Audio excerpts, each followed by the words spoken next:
Бүгін Жалал Абад шаарында жол кыймылын коопсуздугун камсыздоо бөлүнчөсүнөн биргеликте тез жардам унааларына жол бербеген автоунааларга маяк аталышындагы рейд жүргүзүлөт.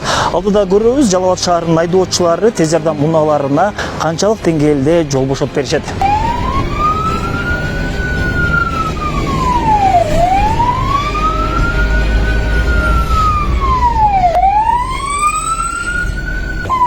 Деген портерди кармагылы.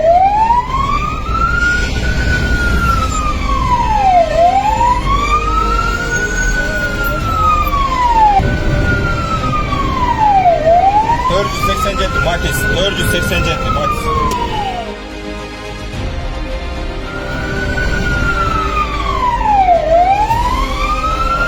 0444 K5 0444.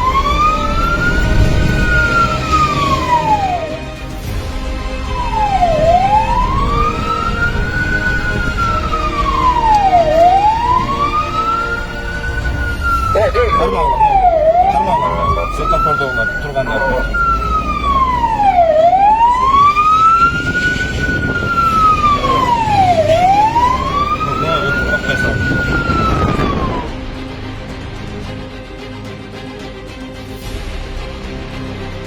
Maya çok gelmedi, on olmaz, imeyip burası. Birisi doldu çıkıyor.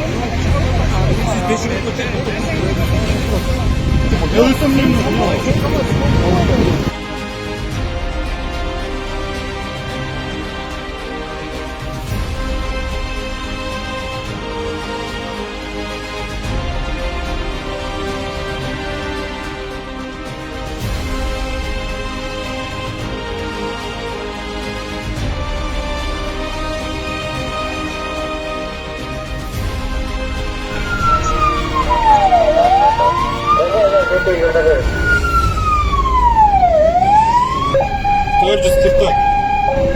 Kia Morning 444 1910 1910.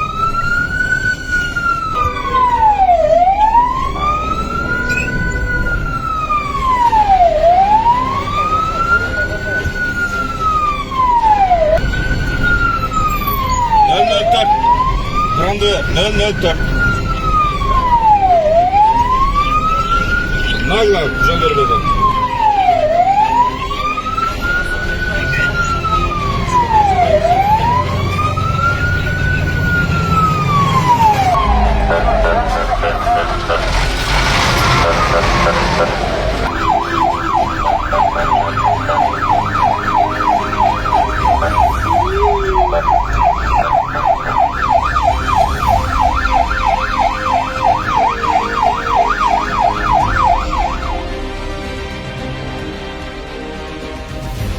Бүгүнкү шаарыбызда өткөрүлүп жаткан маяк аталыштагы рейдтин негизги максаты бул баягы өзгөчө кырдаалдар учурунда медициналык биринчи тез жардам көрсөтүү учуру жана ошондой эле биз тараптагы коштоп жүрүү учурларында атайын жабдылган автоунааларга кээ бир айдоочулар тарабынан тоскоолдуктар жаралып, өз кызматтарын өз убагында көрсөтө албаганына байланыштуу бүгүн ушундай маяк аталыштагы рейд өткөрдүк. Бүгүнкү рейдтин жыйынтыгында жалпы ушул атайын жабдылган автоунааларга жол бербеген 11 айдоочуга айыппул салынды. Бул айыппул укук бузуу кодексинин 188 беренесинин 4 бөлүгү менен салынат жана ошондой эле 10 000 сом өлчөмүндө айыппул салынат. Мындан кийин дагы биз 2 жумада бир өткөрүп туралы деген пландаштырып атабыз. Негизи мурдага караганда бүгүнкү күндө айдоочулардын маданияттуулугу ушу жолдо өзүн алып жүрүп, ошо жол берүү жагы бир аз болсо дагы баягы алдыга жылгандыгы бүгүнкү рейдтен көрүндү.